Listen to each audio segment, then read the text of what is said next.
Good evening, everyone. This is the Tuesday, October 26, 2021 regular meeting of the Flemington Borough Planning Board.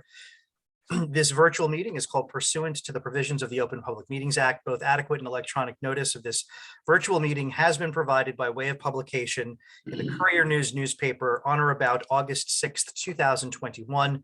In addition, notice of the meeting was posted on the door of the Borough of Flemington Municipal Building located at 38 Park Avenue, and any handicapped accessible entrances there too, posted on the municipal website, provided to the municipal clerk and distributed to all persons, if any, requesting copies of same. This meeting is being recorded with both audio and video and may be rebroadcast. This meeting is a judicial proceeding. Any questions or comments must be limited to the issues that are relevant to what the board may legally consider in reaching a decision, and decorum appropriate to a judicial hearing must be maintained at all times. We'll ask everyone please to rise as you're able for the flag salutes. Pledge allegiance to the flag of the United States of America and to the republic for which it stands, one nation, under God, indivisible, with liberty and justice for all. Eileen, can you please call the roll? Mayor Driver, Here. Mr. Long, Here. Mr. Campion, Here. Mr. Dashna, Here. Mrs. Engelhardt, Here. Mr. Cook, Here. Mr. Budney, Here. Mr. Hain, Here. Ms. Giffen, Here. Mr. Hill, Here. Mr. Norton is excused, Mr. Levitt, Here. Ms. Weitzman, Here. Ms. Kaczynski, Here. Mr. Clerico, I hear. and Ms. McManus and Mr. Troutman are excused. And for the record, we want to wish Dave and his wife Ali a happy anniversary. That's why he's out. So put that on the Very record. He said he's going to watch the recording. That's just for his benefit. We'll begin item 1 on the agenda, as we have every meeting, is a period for public comments. Mr. Chairman, just because we have a new item that's coming on the agenda tonight, I just want to ask all the board members if they feel that they have any direct or indirect personal or pecuniary interest in any matter that is on tonight's agenda. No.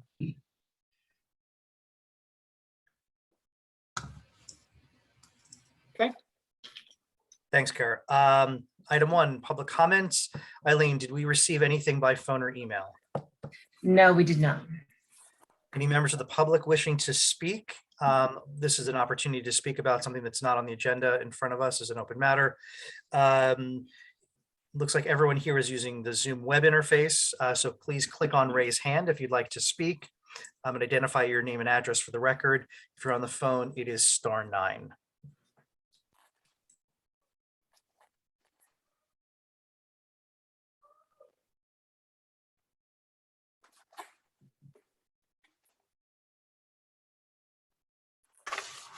Okay, seeing none, we'll move on to item 2 on the agenda, mayor's comments. Hello, good evening, everyone. Just have a couple things of note. I was happy to see the new buyers of 144 Main Street are quickly getting to work, so I hope that we'll see something from them at some point in the not too distant future.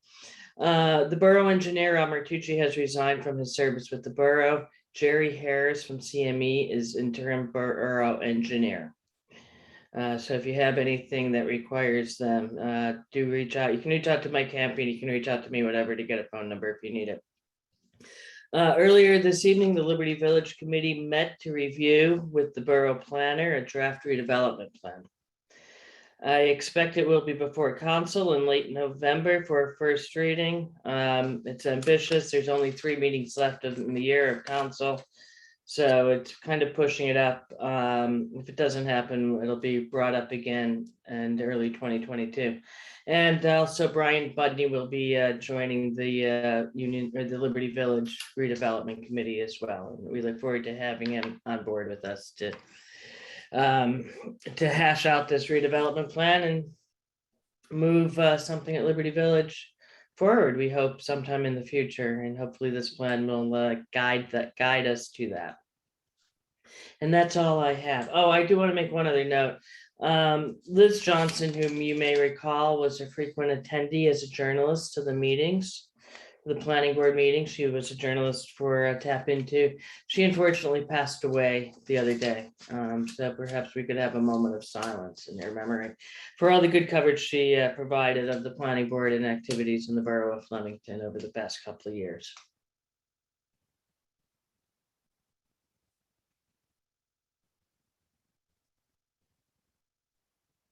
Thank you. Thank you, Mayor. Council Member Long. Hi, everybody. All I have from last night was that we voted to table, the council voted to table the review of ordinance 2021-24, amending provisions of the code regarding the HPC, Historical Preservation Commission. We just thought it'd be a good idea if the HPC had more time to work with the planning board and to get all those recommendations and concerns kind of squared away, so things are a little more square there. So that was it for me. Thanks. Okay, item 4 on the agenda is comments from HPC. I do not see in the audience chair of the HPC there. I don't think there's anything open for HPC at the moment. Does anyone have any concerns or questions?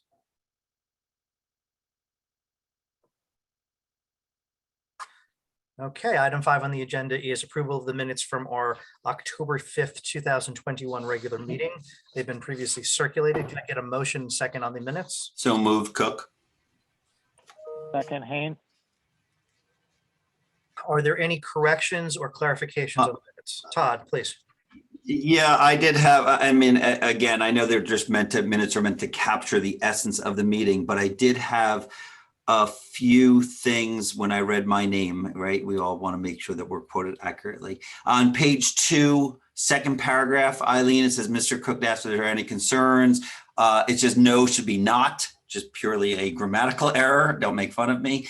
And, but more importantly, the very last paragraph of the page where it said, Mr. Cook asked if there was abandonment for no construction at, not as, at the catalyst sign. I think it should capture that abandonment would only occur after a C of O was issued. I mean, if you were reading this years from now, it really doesn't answer the question. Mr. Cook asked, but then it says, the mayor says, oh, there's issues with supply demands. I think we should say that there is no abandonment because they don't have a CO yet, and it's contingent upon Jeff Klein at this point, or something like that to capture the essence of what we talked about at the end of that meeting.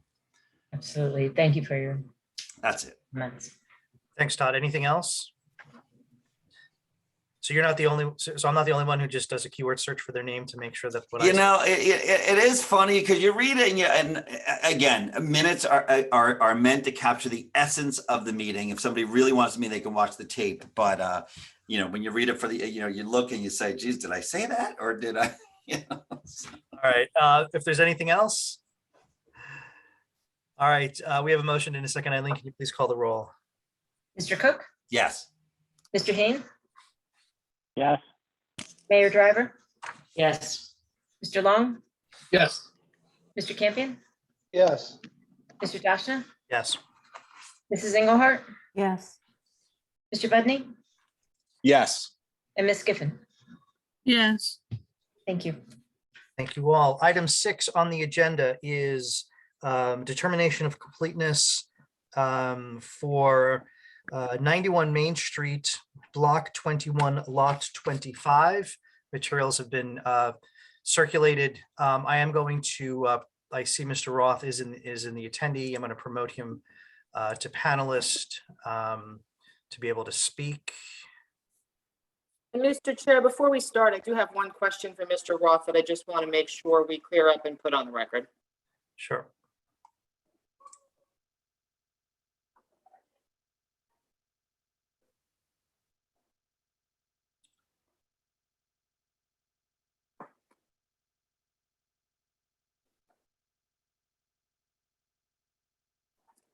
Guess There I'm it is.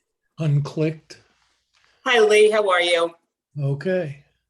So I just want to confirm before we start, just for purposes of deciding how this board's going to proceed, all requests for D variances have been withdrawn, right? There are no D variances requested in connection with the application. I believe that's correct. Okay.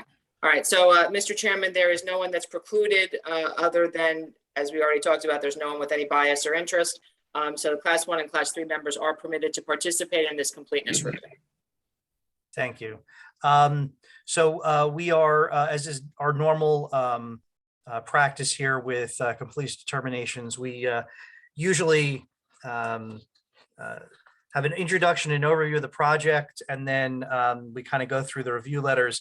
This is a site that we're all well familiar with from a prior application. I think, Mr. Roth, maybe it would be helpful if you could just highlight what distinguishes this from the prior application, just for the benefit of the board, and then we can go through the review notes.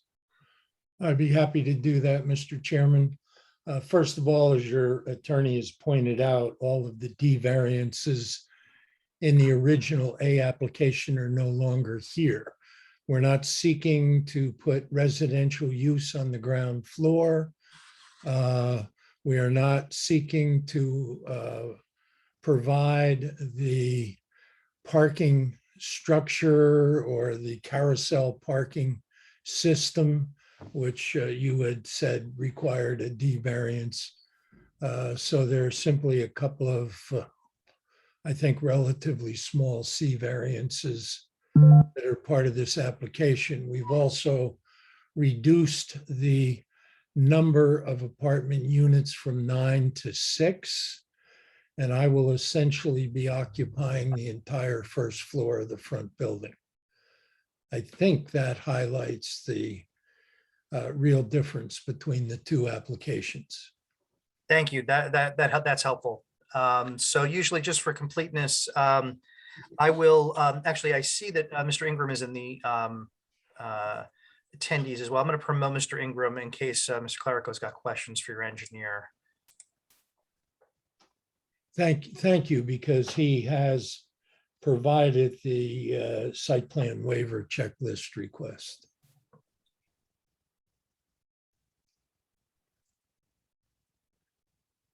I see his name, but Yeah, apparently it takes half a beat to get connected when you move from attendee to okay. panelist. I see he's there. Okay, so let's, as we usually do, we're going to refer to, I'm going to ask Bob Clerico to kind of walk through his letter. And just for the record, the letter we're going to be going through is the most recent letter, which was circulated previously, earlier today, or was it late yesterday? I think it was this morning. 2 o'clock this afternoon. 2 o'clock this afternoon, if you need to look in your inbox. Yeah. Dated October 26, 2021, update requested waivers, highlighted in yellow in a red font, if up the top, to just make sure that you know that you're looking at the correct review letter. So, Bob, I'm going to let you walk through this, if you could. Sure. Well, essentially, it's the same letter. The October 21st letter was just a listing of all the incomplete items. The applicant had not requested waivers when they filed it, so I just listed what was incomplete. After my initial letter was issued, they did subsequently file a request for a number of waivers, so I just simply updated the same letter to note my recommendations on the waivers, what was being requested, my recommendation on the waiver. So that's the October 26th letter. It's really a combination of both. And just to expedite this a little bit, there's a number of these where they outline the request in writing with their reasons, and I'm just recommending that the waiver be granted. Some of these are permanent, some of these are temporary in nature. Excuse me, and I've distinguished in the letter what they are.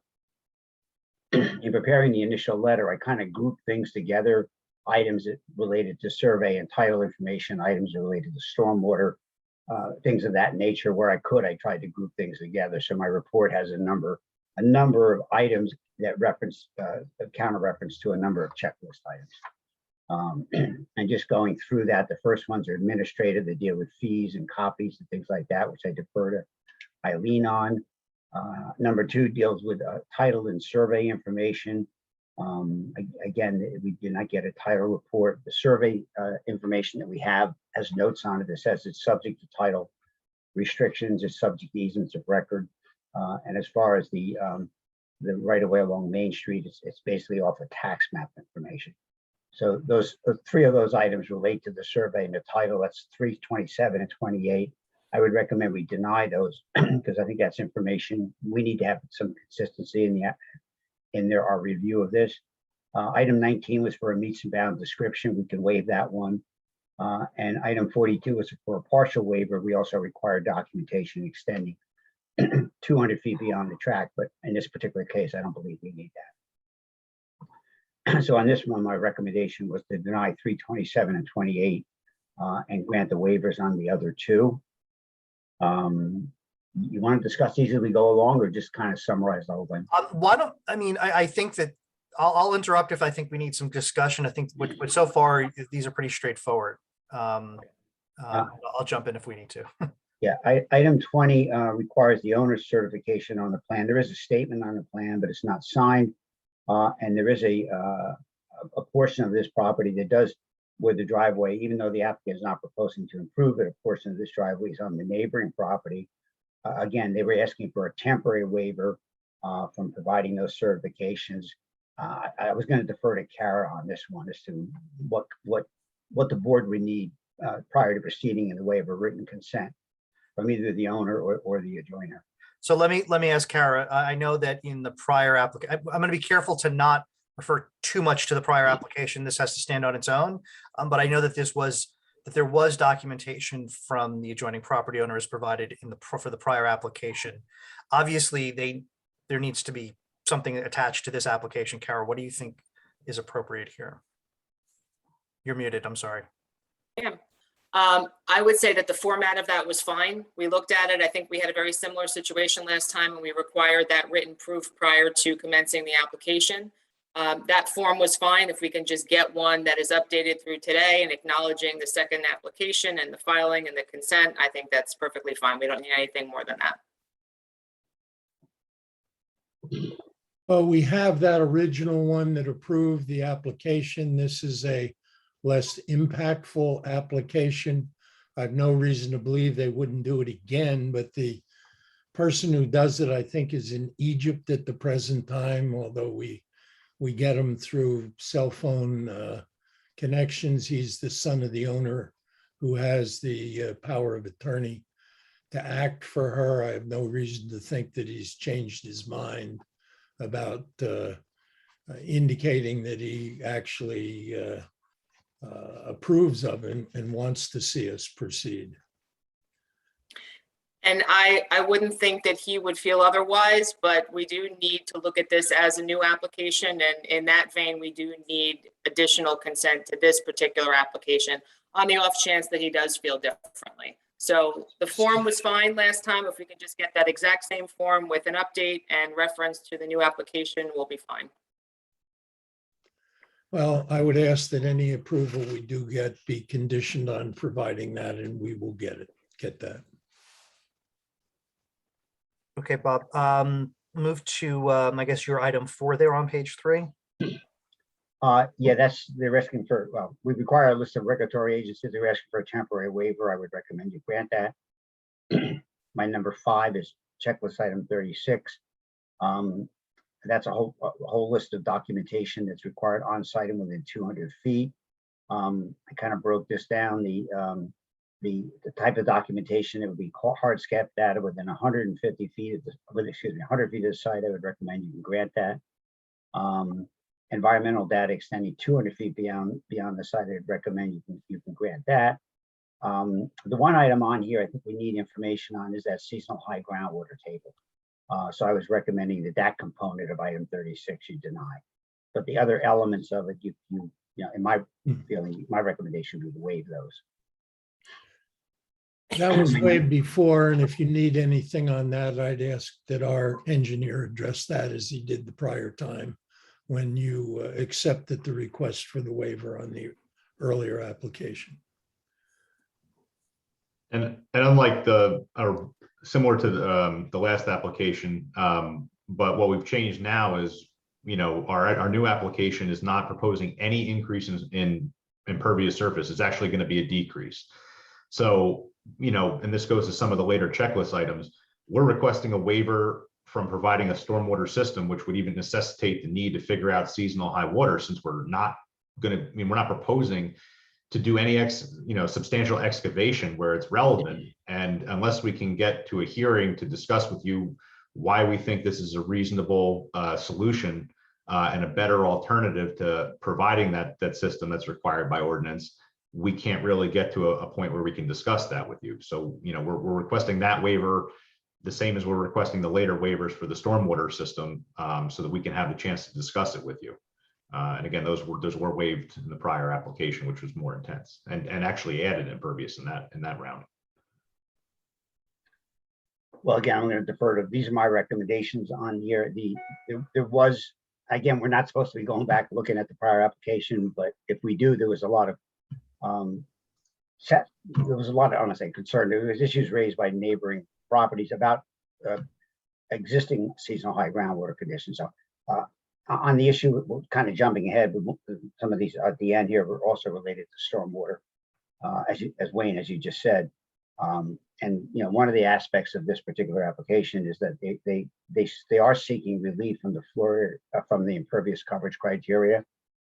It's not a stormwater element, but it's an ordinance element, and in order to have they're even exceeding the allowable, even to maximize the allowable, there's a requirement for providing on-site stormwater. So I don't know that we're going to be able to get away with just saying anecdotally that there's a reduction without having something.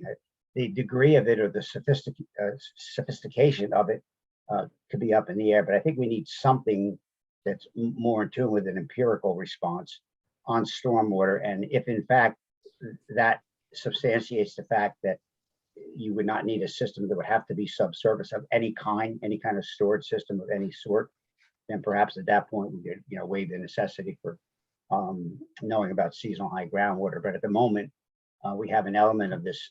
With one of the C variances is for exceeding impervious coverage on the premise that they're not providing stormwater. So I think we're going to need to see. We're going to need to have something on the topic. Again, what does that have to consist of, though? I mean, we're literally talking about a site that's really not changing from a impervious standpoint, other than removing 50 to 60 square feet of impervious.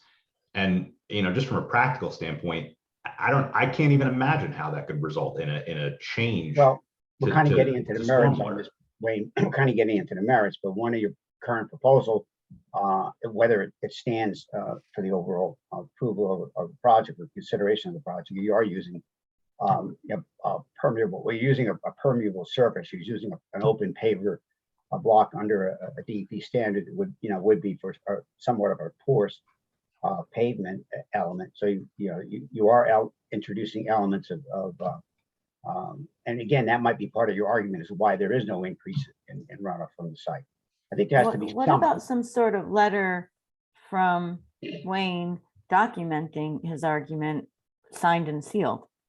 But Is that's that what you're looking for, Bob? as a matter of completeness, it's different than a matter of the merits. And I think that's what we're. Yeah, right now, we don't have anything in the way of stormwater, and we don't have anything on seasonal high groundwater. But that's what I'm saying is if we are determining this as a completeness issue, as well as the one, this issue is going to come up in, 2 rows down on your letter. So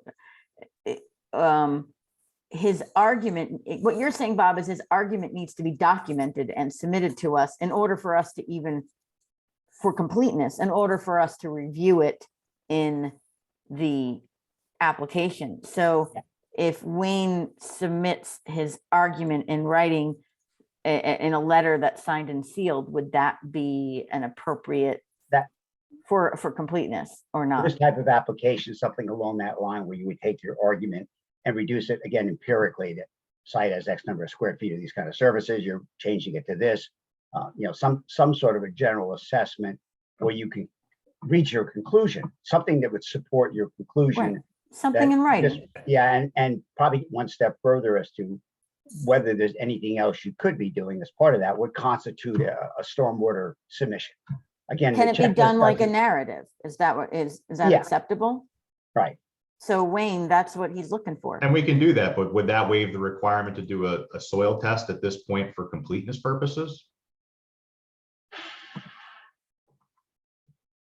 I mean, you make a point in that at the end of the day, if whatever we're doing here doesn't involve subsurface conditions, then, you know, having the, knowing what the subsurface conditions are becomes somewhat ancillary. So I would say if we get something on stormwater for submission, we could put the seasonal groundwater thing in a temporary waiver condition for purposes of completeness, just to, you know, again, it's up to the board, but to move forward on it. Yeah, that's fine. And again, we're not, you know, we just want to get to the point of discussing it with you. If you think something, at the end of the day, if the board or anybody feels that something additional is required, we're not saying we wouldn't provide it, but we just want to get to the point where we can have a discussion. And if providing a general narrative of why we think this is not an impact is acceptable, we can do that. Yeah, I think do your stormwater narrative, look at the site, look at your discharge 2 point, Wayne, where what you're tying into ultimately. So we have some, again, it's not just a statement in the way of testimony. There's something to back it up. Sure. And then we have something to discuss. Whether we think it was sufficient, whether it's sufficient or not is not a completeness issue. It's just right now we have nothing. Understood. And sign and seal it like you would a drawing, Right. you know. Sure. And again, just like Wayne said, so the rest of the board members that haven't been through this before understand, if we go through the hearing and there's a question or a concern or something that doesn't seem to make sense or something that warrants that action to be taken ahead of time before you can make a decision, waivers can always later on be requested by the board. You're never precluded from doing that if you need something to make your decision. So that's always something that you can deal with later on. And by going this route, should you choose to do that tonight, just allows us to proceed to a hearing. Okay, great. Bob, can we move to your next item? I think Yep. Number 6. Those are more in the way of environmental features, which are pretty obvious, are not applicable to this site. They were asking for a waiver. I would recommend you can grant that waiver. Those waivers, there's 4 or 5 items there. Item 7 relates to checklist item 44. Again, it's topographical data extending 200 feet beyond the site. Again, I could recommend that you grant that requested waiver. Item 8 is the stormwater items we just discussed. I think we need something on that, and I think we just discussed what the nature of that might be. Item 9 was documentation relating to profiles and locations. We can waive the necessity for profiles, but I do think we need to see where the underground electric. There was a reference somewhere, and maybe it was in the checklist waiver, that they're going to provide underground electric, but it's not. We shown. do, our plan actually shows, if you look at sheet 3, between the 2 buildings, we do show the electric line between the 2 buildings. I mean, we don't have it in profile. I wouldn't normally provide it in profile for an electric line, but we do show that line on the sheet. No, I thought I made reference, it would be the electrical service coming. You don't show the existing electrical service coming into the building. I don't know if that's overhead or underground. It is overhead, and it is, I mean, that the existing overhead line is shown on sheet 2 on the survey. And you can also see it on the utility plan, but it gets kind of obscured by the proposed services. Then we can waive that. Then I missed that.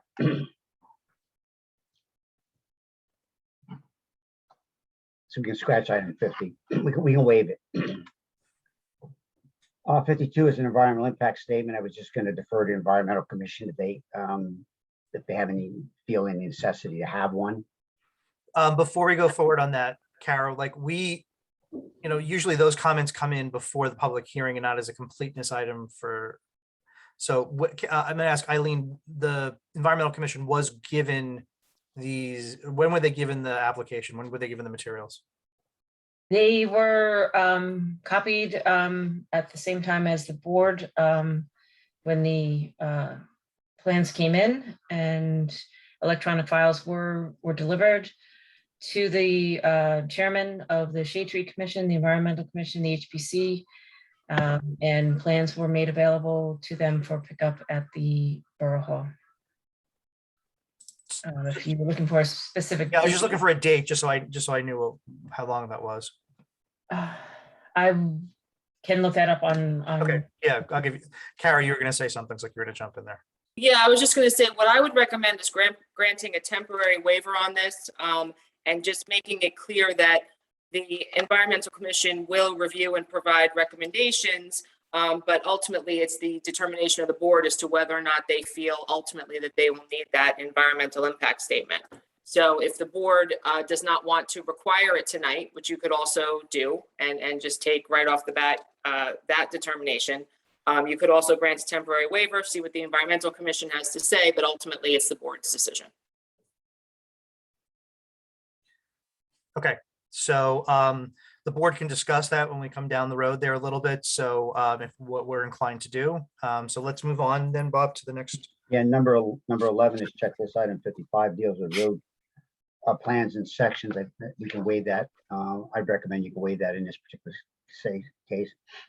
Item 12 deals with checklist item 59 with a landscaping plan. There is some proposed landscaping on the site. It's not significant. It's not a lot.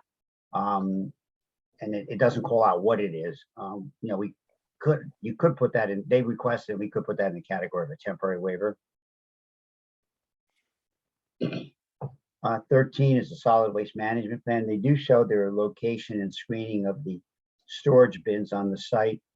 We don't really have any information about how they're collected or anything. I think the request for the waiver said it would be the same as it's currently operating, but I don't know what that is. I was going to recommend you deny that. Again, something to address that would be sufficient, but right now there's that particular part of the other requirement for a solid waste management plan is not here. Again, I'll defer to the board on all these. So. And so with that, are you just suggesting that we just provide an indication of, you know, whether the cans will be brought to the street and, you know, how often we expect that to be? Is that the gist? That would be the means and methods of how, I mean, if it happens to be the same as what's currently operating, that's somewhat immaterial. It's just describing what it is. The board's looking at this as an application. So I assume you're not trying to get a truck to back up in there. So it's no. It's something and perhaps even in your stormwater narrative, you could have a segment on that might address that. Okay. Yeah, I agree. All this stuff can be documented in narrative form and be submitted, you know, so we're not denying things left and right. Item 14 is number 61. Deals with site identification and traffic control signs. Jay recommended waiving that as a temporary waiver, so I just repeated Jay's recommendation as a temporary waiver. 65 was a mounted rendering. They indicate that they're not going to be submitting. They don't feel a necessity to have it here. I'd recommend you could waive that for completeness purposes. Again, if you, in the course of the hearing, if you felt you needed to see something, you could always ask for it. Item 68 is a traffic impact statement. Jay said we would recommend you can waive that. So I'm following his recommendation. And my number 17 is checklist item 71, which deals with showing setback lines on the plan. They asked for a temporary waiver, and I would recommend that. So my summary here, and again, we may have to modify this based on the discussion we had, but my summary was to grant permanent waivers on the listed items 37 to 41, 44, 45, and 65. Considered temporary waivers for item 20, and we're actually they're going to actually provide that. So that's going to be that's the note or the consent from the neighboring property. Permanent waivers for well, the Environmental Commission, we actually put that now in a temporary waiver category. And the last of these were the ones that would be incomplete for not being provided. Number 50, I think we scratched that on the electric because it is shown. And I think the others stay. So if we stay with this, then it would be deemed to be incomplete, but the deficiencies in items 3, 27, 28, 36, 49, and 60. Again, unless we change something here in this shuffling we just did. Just to note, Jeff, the plans were sent to the Environmental Commissions on October 5th. Okay. So they've had it for a couple of weeks. I mean, and that's fine. I'm the only reason I'm asking is we've already gotten a note from HPC. They did a fairly quick review, but we haven't had, seems like I'm echoing myself, we haven't had 45 days. So the Environmental Commission hasn't quite, it's likely, it's possible they haven't even met yet. So that's. I think they meet on the third Monday. They would have met on October 18th, and they meet on November 15th. So Okay, well, they have the ability to provide comments, so we can, I think that they didn't get it yesterday. My point is that they've had at least some time to look at it. And if they haven't given us a note, I think that the temporary waiver of that item is probably adequate for purposes of, as we discussed before. So Yeah, and not to mention EIS isn't all about, even though it's an environmental impact statement, it's not all about the issues that the Environmental Commission reviews. So Yeah. it's a misleading term.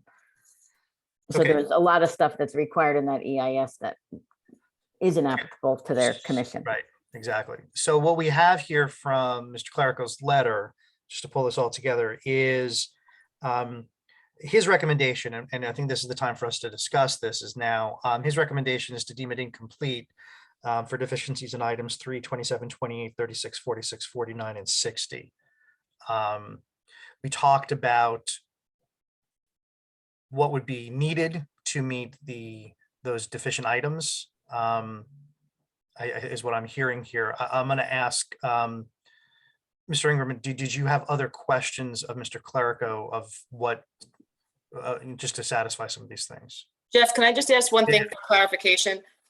Bob, page 3 of your letter talks about checklist items 46 through 49. And then when we go to the end, it just has 46 and 49 listed as waiver denials. Is it? No, that was supposed to be 46 through. Okay. So we're talking about 46, 47, 48, and 49. Yeah, I didn't do, under item number 8, I didn't pull anything out. It was a whole. And they're all related to stormwater. That's what I figured. I just want to make sure if we're going to make a motion and we're going to indicate what we're granting and not, I just wanted to have the correct numbers Right, there. just, yeah, and if you don't mind, Jeff, maybe just because we did shuffle some stuff around, just going back and looking at this, it's 32728. Item 20, we just is also added. That's a consent from the adjoining owner. Item 36, we discussed putting it in a temporary waiver rather than making it incomplete item. That was a seasonal high groundwater item. And item 46 through 49 were the stormwater items. And item 52 went in a temporary waiver. That was the environmental impact statement. I'm sorry, Bob, are you saying that 46 through 49 should be considered temporary now? Because No. Okay, I misunderstood. Their stormwater items are incomplete. Okay, got it. Sorry, I misunderstood what you said. Yeah, I think, I'm sorry, I think now I'm confused too, because I think when we were talking about Mr. Ingram putting a certified signed and sealed letter together, I thought we were talking about that letter, including information relative to item 36, items 46 through 49, and item 60. So is that not what we're looking at now? And that's the Well, we talked about. item That, 36. I agree, that's what we talked about too. All right. Item 36 is the seasonal high groundwater table. Do you want him to address that then in his stormwater report? Yeah, I mean, I think anything that you're missing that could be addressed in a narrative and that you are comfortable with accepting in narrative form, we should do. But I'm not asking you, Bob, to accept anything that you don't feel comfortable can be clearly addressed in a narrative. I mean, you know, I think that the applicant's engineer is certainly capable of documenting all of that, and including narrative about the garbage, how they're dealing with the garbage. Okay, You know, but before we get too far down this road, okay, there's a more substantive question here. Is it a question of this, the application is incomplete until we get stormwater, which, you know, and so we would not want to deem it complete, or is a temporary waiver and we won't proceed to a public hearing until Bob has those things? And I think it's the former. Am I correct? Yeah, we just went through this with the billboard, if you recall. It went on for a year. Yeah, you deem it incomplete. You'd be very specific as to what's incomplete, and when they provide the information that you say you're looking for, then at that point it becomes complete. Right. Okay, I just wanted to be clear what we're talking about here. okay. And what we're saying is the manner in which it can be deemed complete is by way of this narrative. Right. Okay, But it's deemed incomplete correct, until those things are received. Because correct, we've been screwed in the past where we approve it and then we never get it. absolutely, or it By takes this forever. client, but and- by previous, but not by this applicant, but by previous applicants. Yep, and we're Got it. adjourning and renoticing and all that stuff, so I think we want to avoid that, so again, it would not be included as a temporary waiver, the waiver would be denied, however, it could be satisfied by way of the narrative as discussed, as opposed to any other changes that we talked about. Okay, Right. thank you for that clarification. I appreciate that. And on the grouping, the other grouping here is the title and the survey. I think Lee, I think you just need to submit something in a way of a title report or title search. And Wayne, I think you need to change the notes on your survey plan to either reflect whatever Lee gives you in the way of title, and to tie down like where you're saying the Main Street right away is, based on that, because that there's a net and gross area on here. We're specifying an area, but obviously that's based on some representation of where the right of way is. And I think that's the other. There's a stormwater component and there's a title survey component of grouping of items that need to be addressed. Well, I agree that, if we had a title report, we would reflect our, that on the survey. My understanding from talking to Lee is that there are no, 32728. The answer is there is nothing. So there's really nothing to be provided. And I guess if you're saying the only way to prove that to you is a title report, that's what he would have to provide.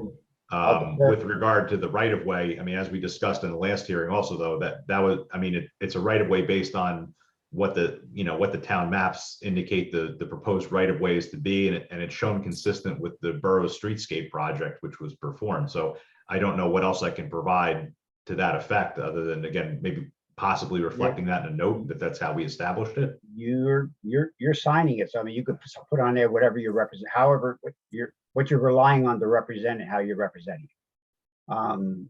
But tie it down. If you have a title line showing, you have the coordinates for the value of the title in the road. If it's 36 feet back is the right of way from that point, or it's 42 feet, whatever.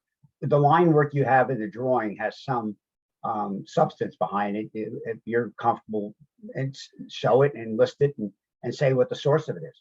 And then we have something to talk about when we look at the merits of the application. Okay.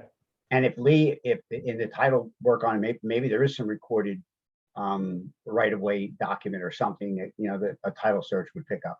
Yeah, no, there is none, but I mean, I guess if the only way to confirm that is the title report, then that's what we'll need to provide. Well, I'm not sure what you're looking for in the title report. I can tell you that there are no easements that anybody else has to cross or use this property. Those are the things you would normally be looking for if you're examining a site that's seeking approval to build something on the site. You obviously don't want an easement going through a new building. Well, Lee, Not just that. Wayne needs something, because right now his survey says he doesn't have a title report, and his survey, what he's showing us is subject to easements of record. Well, the basic survey from the sealed survey we submitted does have that legend, because the surveyor did not do a title search. But if what your concern is the curb and the front side, what we did provide Wayne with is all of the work that the municipality provided to us as part of the streetscape.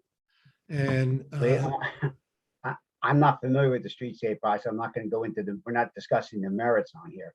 Right now, the only survey you're submitting as part of this application is Wayne's survey shown on sheet 2. Well, what he does have, just so you know, is the survey work that I was given by the municipality when they asked me to allow them to tear up part of my sidewalk that was closest to the street. And I was told if I didn't allow them to do that, the borough was going to lose $1 million grant. And I couldn't prevent and cause that to happen to the borough. So I allowed them to tear up part of the sidewalk. I would have preferred not to have done that. But they then provided survey work maps, 20 or 30 pages, which I passed on to him. And he had at least that. Why don't we just stay focused on what it is that Bob's looking for? If he needs something additional and that's what he's asking for, the board can certainly consider whether or not they want to take his recommendation. You know, as far as what was provided for the borough and what the borough was asking for, I mean, it's completely irrelevant to the application. Right. Right now, you're required to have a survey for the board to consider this application. You're required to have a survey of the property. You submitted that. It's Wayne's document. Wayne is saying he doesn't have a title report and it's subject to easements of record. So those notes need to either, he has to change the survey to reflect something, some source of information, whether he does it or you have a title search done, or as an attorney, whether you provide him with some sort of a certification. I'm not sure how that the mechanism of that works, but you know, Wayne's a competent surveyor, you're a competent attorney. So come up with something so the board's not looking at a document that says, hey, here it is, but you know what? It's possibly subject to other rights or other restrictions or other covenants or something. We need something we can rely on. And if it's Wayne's survey, then it's sheet number 2 modified to reflect whatever it is you're going to reflect. And you know, provide whatever documentation you're utilizing to reach that conclusion. Okay, so I think we've established what's necessary here. So right now, I'm going to ask if there's a motion on completeness for the board. I'm going to. The only thing is, Jeff, I was. So we could talk about it is what I'm getting to. Okay. And here's what I would recommend, Jeff. I think that we could have a motion as to whether or not the board feels that the application should be deemed incomplete for purposes of what Bob has outlined. What I want to avoid doing is piecemeal, like granting certain waivers or temporary waivers now if we're going to deem the application incomplete. I'd rather do all of them in one fell swoop, one fell vote. So we say, here's the permanent waivers, here's the temporary waivers, but here's the incomplete items. So what we have right now as incomplete that is being recommended to the board be provided prior to any hearing being scheduled is items 3 with regard to the title that we were discussing, 3, 27, and 28. Item 20 with regard to the owner's updated consent to the filing of the application, 36, 46 through 49, and 60. And the last ones, 36, 46 through 49, and 60, we had discussed could be satisfied by way of a letter signed and sealed by the applicant's engineer. So those are the items that remain outstanding, and unless the board feels otherwise, would lead the application to be deemed incomplete. Kara, the only question I had was there was some discussion on item 20. Is that legally required, or can that be, as the applicant stated, subsequent, criteria later? I would say the owner's consent to an application is a legal requirement for this board to have jurisdiction over it. I know that there has been discussions that the application does not propose to utilize that area, but there's also been discussions that it would be impossible for that area not to be traveled across. And I think we resolved it at the prior hearing and at the prior application with that consent. I don't see any reason why that consent can't be updated and carried over in connection with this application. If it couldn't be, I'd have a bigger concern, to be quite honest. So I would kind of like to get that out of the way for everyone, both the applicant and the board. Okay, thank you. So I'm gonna ask, do I have someone willing to make a motion to deem it incomplete to the item, citing the items that Kara just delineated. Yeah, above. sure. I'll move that, Jeff, to deem the application incomplete based on items 3, 27, 28, 20, 36, 46 through 49, and 60. Do I have a second to that? Engelhardt seconds. Okay, so let's have, we can have, Mr. Chairman, is it possible as an alternate to deem it complete subject to meeting these conditions before the hearing? In other words, getting the letter in from our engineer, a re-signing of the consent by the neighbor, so that we can move forward and not be delayed another couple of weeks or another month. We've been doing this since I started July a year ago. I understand that, Mr. Roth, and I do want to move this expeditiously, but we have a process here, and this application has to stand on its own. And if I could be honest, this is not a new checklist. We haven't updated the checklist in a while, and so you knew from the prior application what we needed to do this stuff. So I'm, especially this issue about owner consent. I want to be very careful about having jurisdiction to proceed at any hearing. So I'm inclined not to deem it complete. And I'm hearing from our lawyer and from our engineer that that's not the appropriate course here. I know Not to you're bound mention- to follow them, whether we agree or disagree with them.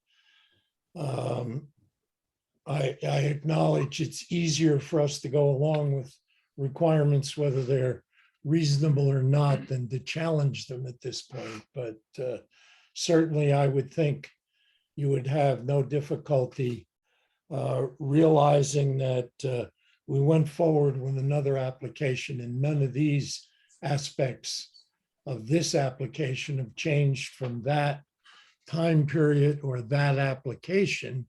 Again, I don't want to get to comparing the applications. This is what's been referenced by Bob, discussed by you guys, and this is what the board has now to consider. It's a new application, and it needs to proceed that way for everyone's benefit. All right, so to allow the board to discuss, I'm going to move Mr. Ingram and Mr. Roth from panelists back to attendee. We could always bring them back in if we've got follow-up questions.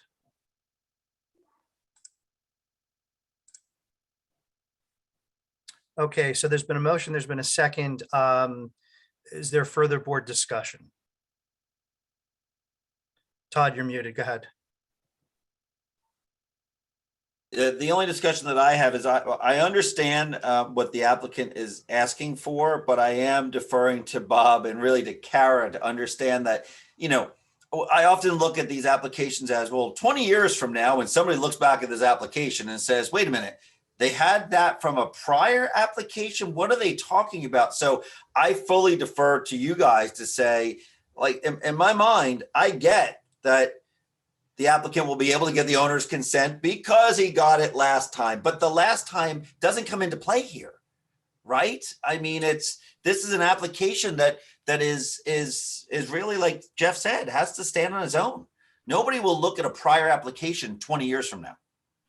20 years from now, somebody's going to pull this file out and say, what were they thinking? Why did they waive this? If something, I'm also not, no, I mean, I agree with you, Todd. And I'm also, quite honestly, like, waste management plan. We spent time talking about waste management plan. We spent time talking about stormwater. These are not out of the blue. So Yeah, there's nothing, I agree with you 100%, Jeff. There's nothing that should surprise them on this checklist here. This checklist hasn't changed since, I know we're not supposed to talk about the prior application, but it hasn't changed since the prior application.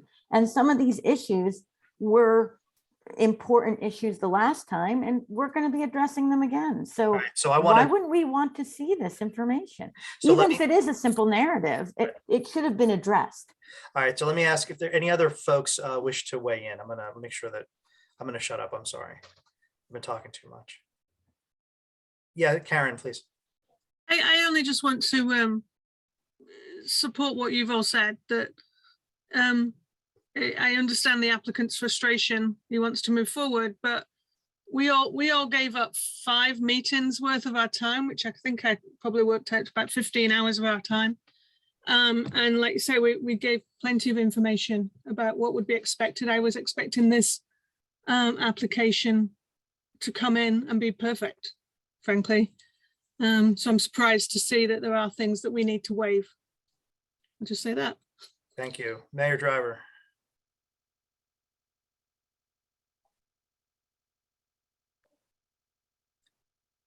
Go ahead, Mayor. Sorry, I was waiting for you to call. I didn't want I to. did. You just didn't hear me. Go ahead. Oh, okay, just jump in uninvited like I usually do.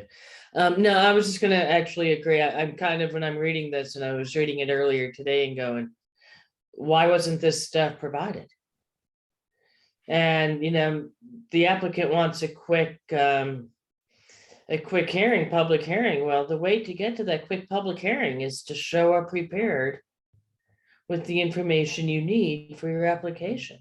It's no different than when you show up at any other place without, you know, you bring your documents, you bring your information, you bring your supporting materials along. And why isn't it here? And it makes me kind of curious about that.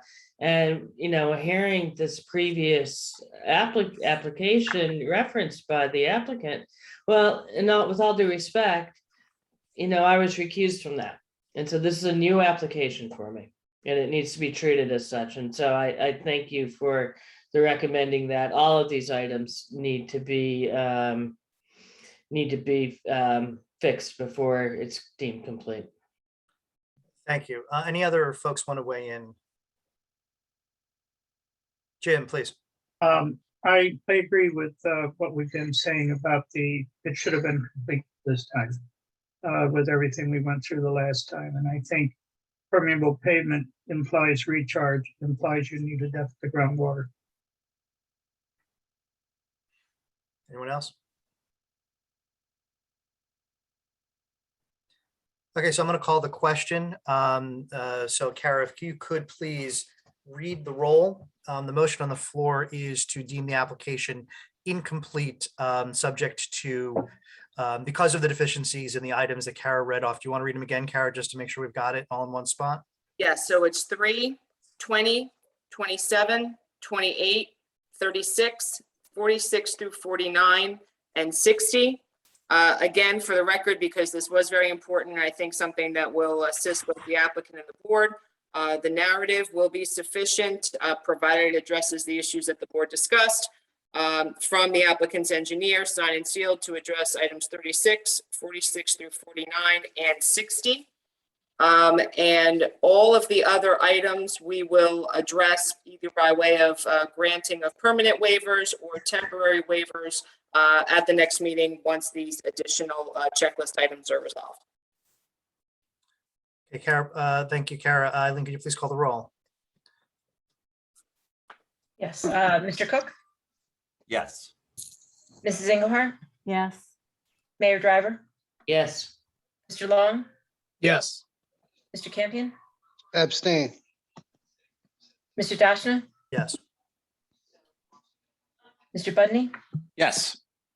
Mr. Hain, Yes. and Ms. Giffen. Yes. Thank you. Okay, and all right, so that's item 6 on our agenda. We do, I do hope that the applicant resolves these quickly and can get them to us for consideration as soon as possible to move it forward. Item 7 on the agenda is chair items, talking about, I will say there's some discussion here about what's coming up when and how over our next few meetings. I do want to just give a little space here for that. So we do have, correct me if I'm wrong, Eileen, we have at our next hearing, we've already planned an executive session to talk about professional contracts for next year. We have finally Padavani coming in for a hearing, right? Correct? That's correct. Okay. I hope that Mr. Roth and his engineer are able to quickly resolve these things. We might have a completeness determination from them. If that happens very quickly, we could possibly put that on the agenda as well for a completeness determination, right? We've got room for that.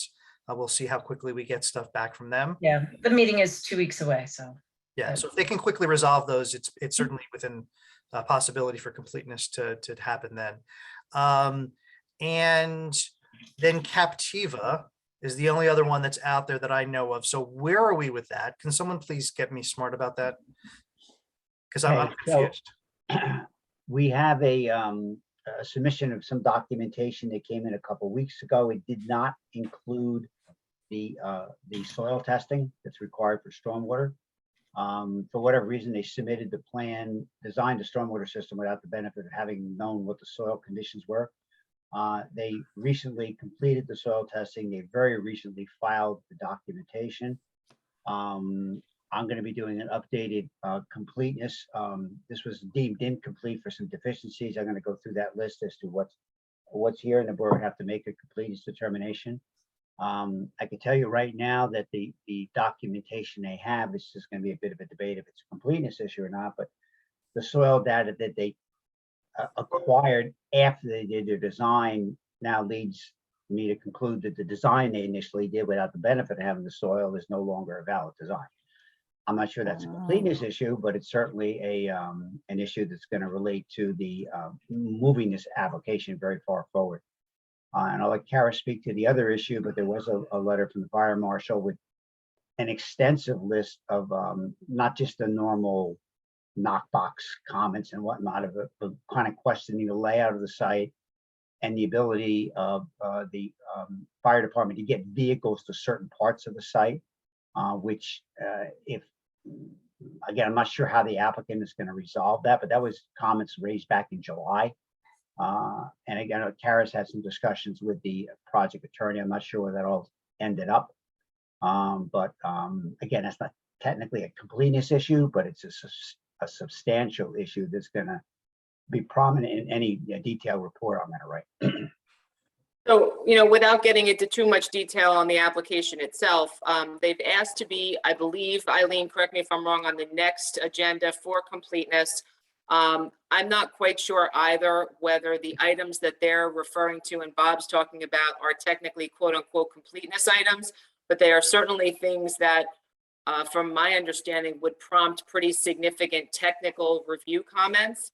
My thought is to have that conversation with the attorney, and then they could proceed however they see fit. But I think that as long as Bob could check each one of his boxes on the completeness checklist, then if they would like to proceed without addressing those items, that's what we need to allow them to do.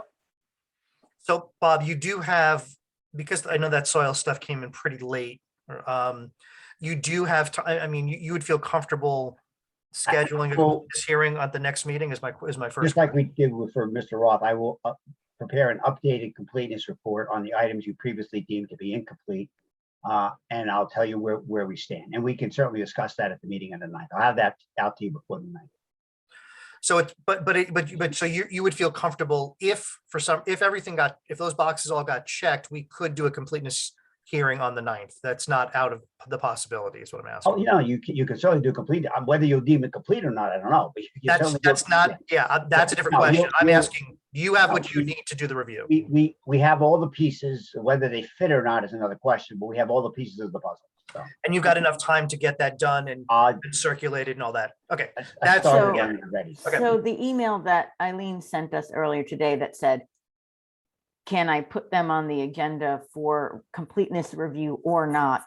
That neither you or I knew how to answer, because neither of you or I answered poor Eileen today. Which is why I'm asking it here Exactly. in front of everybody. So we're telling Eileen now she can put that on the agenda according to Mr. Clerico's remarks. Yes. So that's Eileen's answer to your email exactly. earlier So- today. Exactly. Well, I just wanted to make you aware of it so that we could have, I appreciate that, Eileen. So I felt bad not responding, but I was completely like Jeff. I'm like, I don't know. Okay, so then it means that on our next meeting on November 9th, we will have a completeness determination, tentative completeness for Captiva, possible completeness for 91 Main, a hearing for Padavani, on that residential project. And an executive session for professional contracts. That's the full agenda for next meeting on the 9th. Beyond that, I don't know if Padavani is going to need more than one hearing. We don't know whether that carries forward. Roth, we don't know where that's going to land, so we will have to see how that proceeds. Captiva, again, we don't know where that's going to land and how that's going to proceed. It sounds like we will either have a empty meeting on November 23rd or a very full meeting on November 23rd, and I really don't see a middle ground here.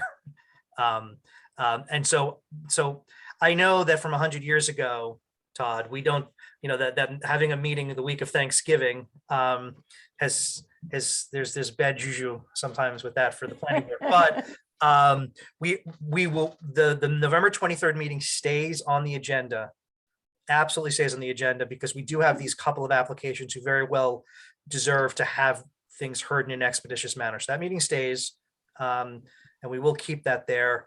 I will tell you that when the meeting is done, I got to go pick up my kid from the airport from college. He's flying in Tuesday night. He got a very late flight, but I get him. They only go so late from Indiana to Newark. Yeah. So is mine, same night. so one of us may carpool. But I'm just gonna pop in here and say, maybe reach out and see if my lovely bride is driving home from Newark Airport that same night. Mine's Philly, but thank you. All right, so I'll talk to Loretta. Maybe we can. But yeah, so that's just to plan that out. And I will say that in the other thing under just as calendar for everyone just to keep in mind. So not only do we have the meeting on November 9th and November 23rd, our kind of regular schedule in December would be a meeting on the 14th. And that's it, right? There's there 2 meetings in December. We have a I meeting have on the 2. 7th. The 7th and the 14th. 7th and the Yeah. 14th. Yeah. Sorry, I took up the helm after the calendar was set. I apologize. I didn't have it in front of me.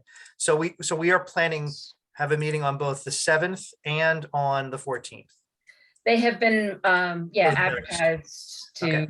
and I believe we did that to make sure if we were coming to something at the end of the year, that we had a rapid succession of meeting that did not go into the holiday season. And that's it's easier to cancel than to add a special. Absolutely. So just for the benefit of anyone who may be watching this, for members of the public and anyone watching this later. So the meetings for the rest of the calendar year, November 9th, November 23rd, December 7th, December 14th. We've got 4 meetings left the calendar year, just so everybody knows. Okay. That's what I've got. Karen, please.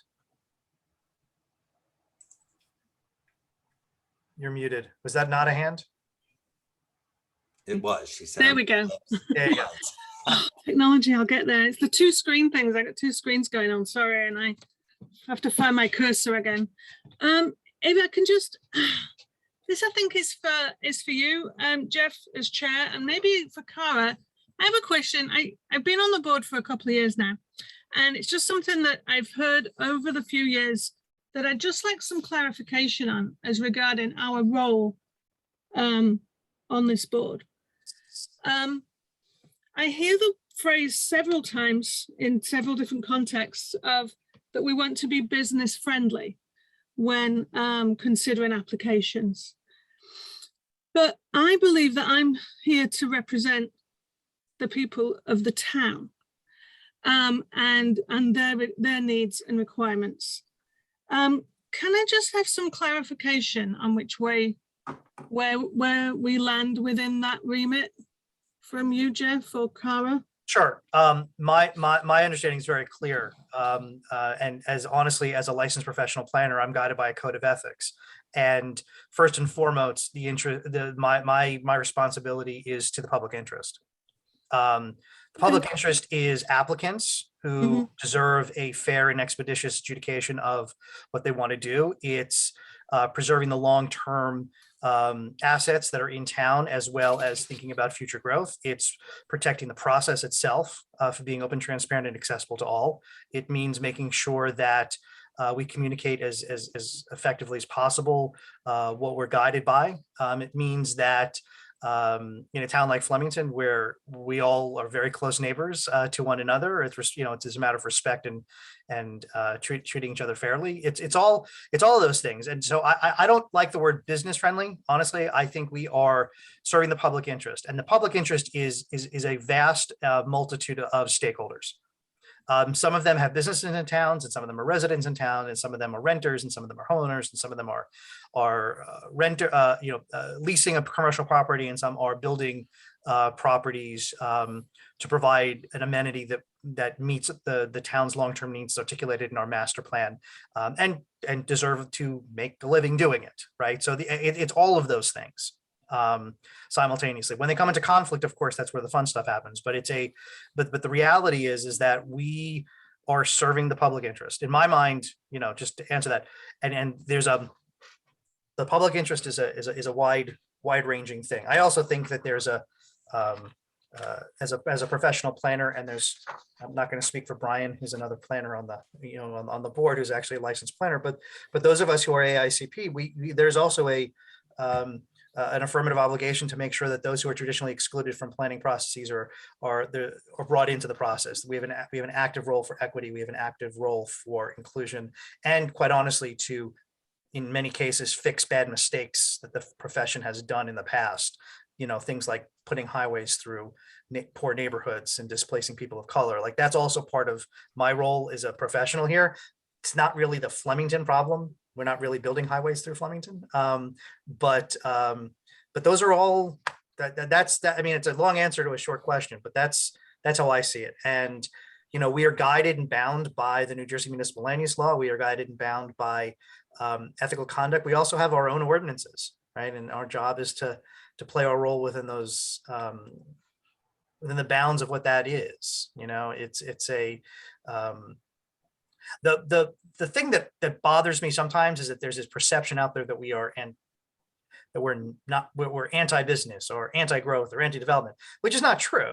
I think that we have done, over the years that I've been able to serve on this board, we've done a lot to help move projects forward, and work with applicants to make things happen. Again, within the bounds of what we are allowed to do and should do. So, that's my take on it. I don't know if that answers your question, but that's my take on it. I think that was very well said, Jeff. I want to thank you for that. And if you wouldn't mind me adding to it, Mayor Driver appointed many of us on this board. The previous mayor appointed many of us on this board. The previous mayor appointed many of us on this board. And even the previous Lake mayor, God rest his soul, before that, appointed myself and a few on this board. And I think as each one of those mayors appointed and chose us to represent this borough on the planning board, they probably, I can't speak for them, although the mayor, the current mayor is obviously here, she can chime in if she wants, but I can't speak for them. But I suspect if I were mayor, I would be choosing people for their, for some of their qualities that they bring. So she may know that this particular person, just for example, may be really equipped at understanding the point of view of a traditional single family homeowner, where this board member may be really well equipped to kind of keep an ear out for issues relating to retail business owners. And this person that I'm appointing is a professional engineer and has that, coming to the table. So I think each one of the previous mayors chose each individual here in our little Brady Bunch squares for individual reasons. So yeah, you're representing lots of interests in the borough, but perhaps the mayor kind of chose you for one particular skill set and maybe chose somebody else for another particular skill set. if that makes any sense, or if that helps. Well said. No, thank you. Great. And I don't think we're here to be business unfriendly or resident unfriendly. We're not here to be unfriendly, right? We are here to be friendly. So, and I think that comment goes all the way back to my tenure on the board, where when I was brought on, I mean, this is, I hate to say, almost 20 years ago, it was an unfriendly board. It was, people shuddered to think, oh my God, I have to go in front of the crazy people. And they're just going to ring me through the ringer. So we're not here to put anybody through the ringer. We're just here to do what Jeff and Susan put much better than I can. So I like to say, like, we're here to be, residents of the town, because we all live within a mile apart from each other. So. All right. Thank you all. Okay, thanks. Anything else under chair items? Okay, item number 8, can I get a motion to audit the bills? So move, Cook. Second, Hain. Eileen? Mr. Cook, Yes. Mr. Hain, Yes. Mayor Driver, Yes. Mr. Long, Yes. Mr. Campion, Yes. Mr. Dashna, Yes. Mrs. Engelhardt, Yes, Mr. Budney, Yes. Ms. Giffen. Yes. Thank you. Item 9A is professional reports. Kara, do you have anything to report on? I have nothing to report on tonight. Thank you. Bob, do you have anything? Nothing. All right, planner has nothing, traffic engineer has nothing. Do we need to go into executive session? We do not. All right, I could see behind Kara, it's ice cream time. And, It is ice cream time. Oh, yeah. and could I get a motion to adjourn? So moved. So Driver. moved. Everyone, all in favor, say aye. Aye. Aye. Aye. Opposition? Good night, everyone. See you. Good night. See you next. Good night. Good night, everybody. Leaving. Take care. Good night. Bye-bye. Good night.